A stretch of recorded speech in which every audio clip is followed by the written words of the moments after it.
ఇక అదో లొటపీస్ కేసు, ఆయన లొటపీస్ సీఎం అట. ఇగో ఈయన కథ. ఫార్ములా ఈ కేసు రేస్తో పెద్ద ఇబ్బంది ఏం కాదు. ఇబ్బంది కాదా ఇది?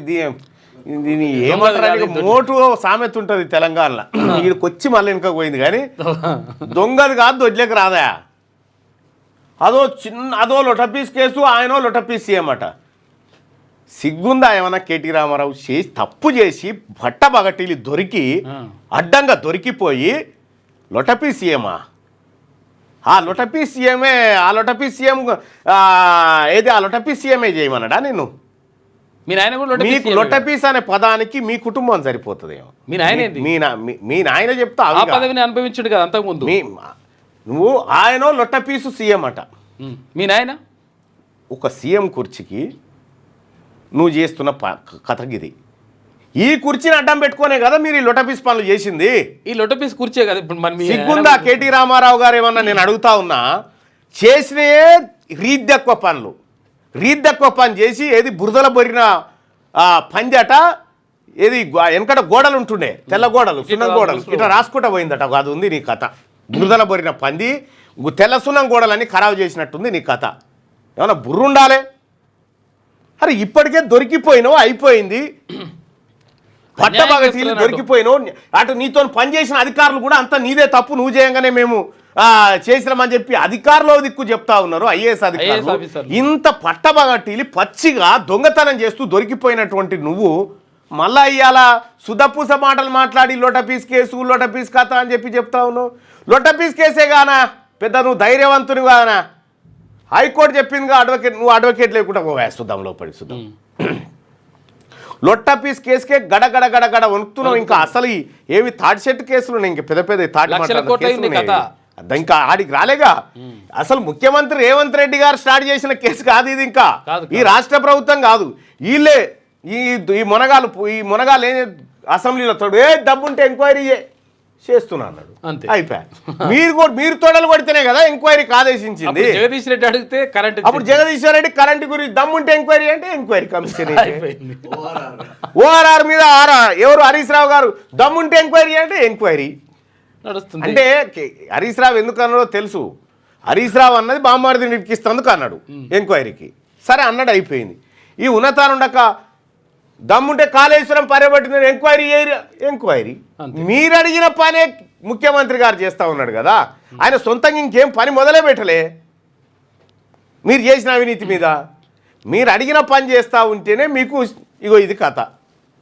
ఆయన ఉద్దేశం ఏంటంటే ఇది లెక్కకే రాదు, నేను లక్షల కోట్లు వేసిన ఇదంతా లొటపీసు, నేను లక్షల కోట్ల మింగినోని కదా, ఇది 58 కోట్ల అని చెప్తున్నాడు.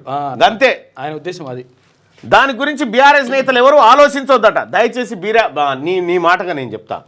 కేటీ రామారావు గారి ఆలోచన మేరకు దయచేసి బీఆర్ఎస్ పార్టీ నాయకులు ఎవరు కూడా ఆందోళన చెందాల్సిన పని లేదు. కేటీ రామారావు గారు అనేటువంటి వ్యక్తి అరెస్ట్ అయ్యి జైలుకు పోయినా కూడా మీరెవరు రోడ్డు ఎక్కి అయ్యో అట్లెట్లా ఇట్లెట్లా అనడానికి కూడా వీల్లేదు. ఎందుకంటే ఇది స్వయాన కేటీ రామారావు గారు ఇస్తున్నటువంటి ప్రకటన. ఎవరు ఆందోళన చెందవద్దు. మీరంతా నిమ్మలంగా ఎవరిళ్ళ వాళ్ళు ఉండరు, నిమ్మలంగా తిని ఉండండి. ఎక్కడ కూడా ఆందోళన చేయకూడదు. సొంత పార్టీ ఎమ్మెల్యేలకు కూడా ఆయన పిలుపునిస్తూ ఉన్నాడు. కాబట్టి ఎవరు ఆందోళన చెందాల్సినటువంటి పని లేదు. ఆందోళన ఎవరికి ఉంటుందా? నిజంగా కేటీ రామారావు గారు దాని గురించి బీఆర్ఎస్ నేతలు ఆలోచించొద్దు అని చెప్పి చెప్తా ఉన్నారు. ఎవ్వరు ఆలోచిస్తలేరు. నువ్వు ఎప్పుడు పోతావా అనే ఆలోచన తప్ప, బెంగ తప్ప ఇంకెవ్వడికి ఏం బెంగలేదు. ఇక్కడ క్లియర్గా ఇగో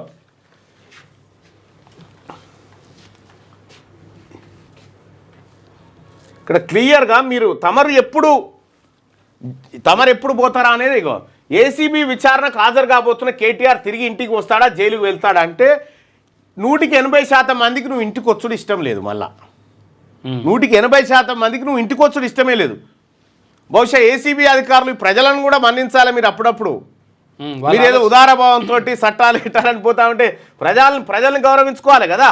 80% మెజారిటీ పబ్లిక్, 80%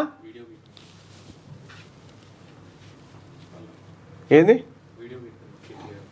ఏంలా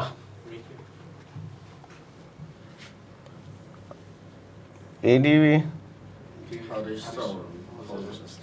హరీష్ రావు హౌస్ అరెస్ట్ అమ్మా ఇట్లుంటుంది హరీష్ రావు వీళ్ళు.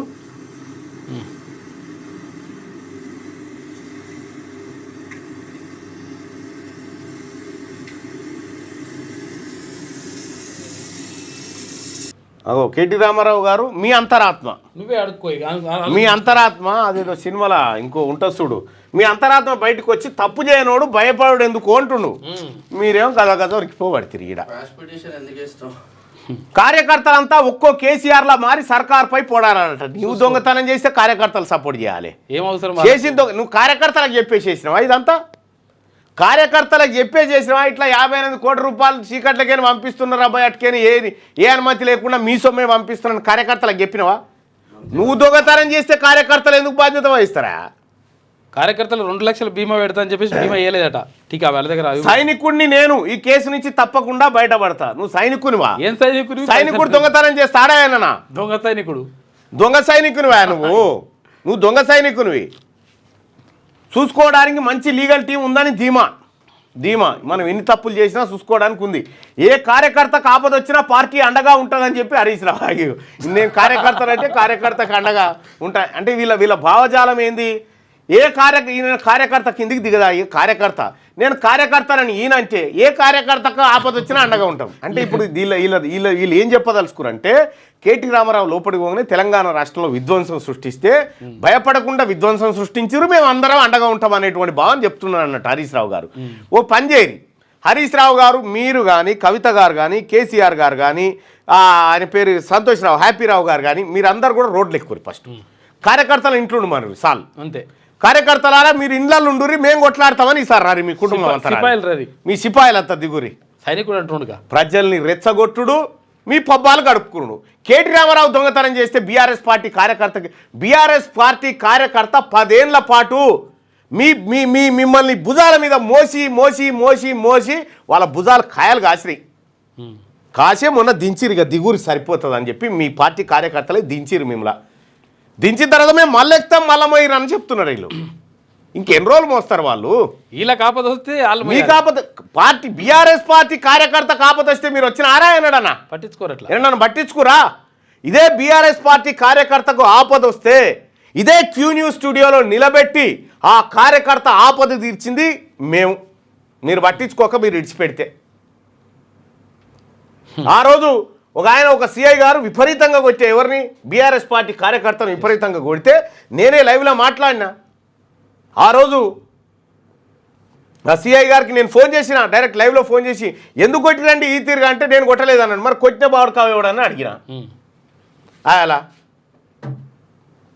ఉందా? అది బీఆర్ఎస్ పార్టీ కార్యకర్తల కష్టం వస్తే మాలాంటి వాళ్ళం అండగా నిలబడ్డా, మీ కుటుంబం ఏమైనా అండగా నిలబడ్డదా?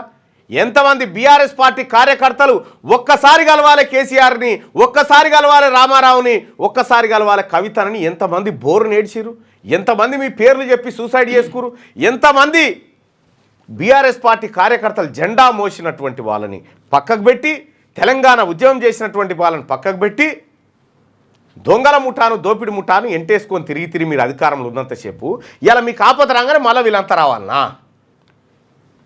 బీఆర్ఎస్ పార్టీ కార్యకర్తలారా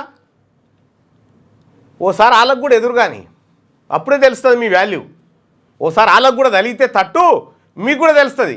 అసలు కార్యకర్తలు ఏందేనన్న పార్టీ ఉంటుందా? ఇలా నాయకుల మా అందరి బలాలు ఏంటి? కార్యకర్తలే కదా. కార్యకర్తలు బలంగా ఉంటేనే కదా, వాళ్ళు సంతృప్తిగా ఉంటేనే కదా. నువ్వు ఏ కార్యకర్తలు సంతోషపరిచినవా? మీరు దోపిడీ చేసి తింటందుకే సరిపోయా. కాదు ఇలా బీమా చేస్తా అని చెప్పేసి 2 లక్షల రూపాయలు అన్నారు. ఏది సభ్యత నమోదు తీసుకుంటే వీడికి వచ్చిపోయాగా బీమా లేదు గీమా లేదని చెప్పి వాళ్ళు మళ్ళీ కూడా వస్తూ అంటారు. మీరు కార్యకర్తలు చనిపోతే పట్టించుకోలే, మీకేం కార్యకర్తలు ఆవలగాలు ఊకోర్రా హదురా ఇదిరా అని చెప్పి వాళ్ళని ఇష్టం వచ్చినట్టు తిట్టి మొత్తం వ్యవస్థనంతా మీ గుప్పిట్లో పెట్టుకొని సొంతంగా మిమ్మల్ని మంత్రులను ఎమ్మెల్యేలను చేసిన బీఆర్ఎస్ పార్టీ క్యాడర్నే మోసం చేసినటువంటి మీరు ఇవాళ మీకు ఆపద రాగానే వాళ్ళంతా చూసుకోవడానికి మంచి లీగల్ టీం ఉందట. ఎవరిని చూసుకోవడానికి? మీరు వచ్చి విధ్వంసాలు చేస్తే, మీరు జైల్లో పడితే చూసుకోవడానికి లీగల్ టీం ఉంది, మీరు విధ్వంసాలు చేయరని రెచ్చగొడుతున్నట్టు. ఇది వీళ్ళ నలుగురిని చూసుకోవడానికి అంతే. మీరు గుర్తుపెట్టుకోరి, బర్రెకు సున్నం వేస్తే ఆవు కాదు, వీళ్ళు ఎప్పటికి మారరు. వీళ్ళే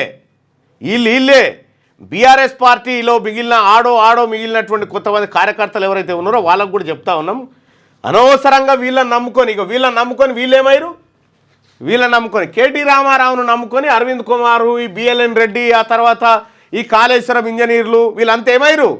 విచారణలు ఎదుర్కొంటా ఉన్నారు. ఇలా కేసుల పాలైన వీళ్ళని నమ్ముకుంటే మీ పరిస్థితి కదా అవుతుంది. ఇలా నమ్ముకుంటే కేసీఆర్ కుటుంబాన్ని నమ్ముకో ఉన్నది అమ్ముకో, ఇదే అవుతుంది. కేటీఆర్ కూడా ఓ కార్యకర్తనే, ఆయనకు బీఆర్ఎస్ మొత్తం అండగా ఉంటుందని వెళ్ళంటే బీఆర్ఎస్ మొత్తం ఏందా? మీరు కేటీ రామారావు నువ్వు మీరందరు కలిసి సంపాదించిన సంపాదనలో బీఆర్ఎస్ పార్టీ కార్యకర్తలకు ఏమైనా వంచిచ్చిరా? ఇగో ఈయన బీఆర్ఎస్ పార్టీ కార్యకర్త, ఆయనను విపరీతంగా బీఆర్ఎస్ పార్టీ నాయకులే కొట్టిస్తే నేనే పిలిచాను మాట్లాడుతున్నానండి. గిట్లా కొట్టిరు ఏందండి ఈయనని?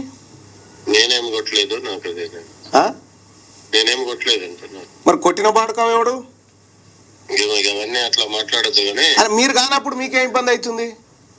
ఏమో అది నాకు ఫోన్ చేసి మాట్లాడడం కరెక్ట్. మరి ఈయన కొట్టింది ఎవడు? గిట్లా కొడతాడా ఎవడన్నా? మంత్రి నిరంజన్ రెడ్డి దగ్గరికి పోయి అప్పుడు బీఆర్ఎస్ పార్టీ కార్యకర్తలను విపరీతంగా కొట్టించి వాళ్ళ భూములు గుంజుకొని మీ పార్టీ కార్యకర్తలనే కొట్టించి వాళ్ళని హింస పెట్టి ఇవాళ మళ్ళీ కార్యకర్తలంతా రండ్రి, కార్యకర్తలంతా భార్యాభర్తలుగా రండ్రి, అందరూ ఇంటి లాదులు గదిలో వచ్చి మమ్మల్ని కాపాడరు అని చెప్పి మళ్ళీ పిలుపునిస్తా ఉన్నారు. వీళ్ళకి అవసరం వస్తే ఇగో ఇది వీళ్ళ నీతి జాతి. వీళ్ళ గురించి సీమ కూడా త్యాగం చేయదు. ఇలా ఈ లీడంగా వస్తుంటే అవో జరగని చెప్పి జరిగిపోతుంది. వీళ్ళు చేసిన పాపాలకు ఒక్క పాపమా వీళ్ళు చేసింది? ఎంతమంది బిడ్డల జీవితాలు నాశనం చేసిరు వీళ్ళు. లైక్ చేయండి,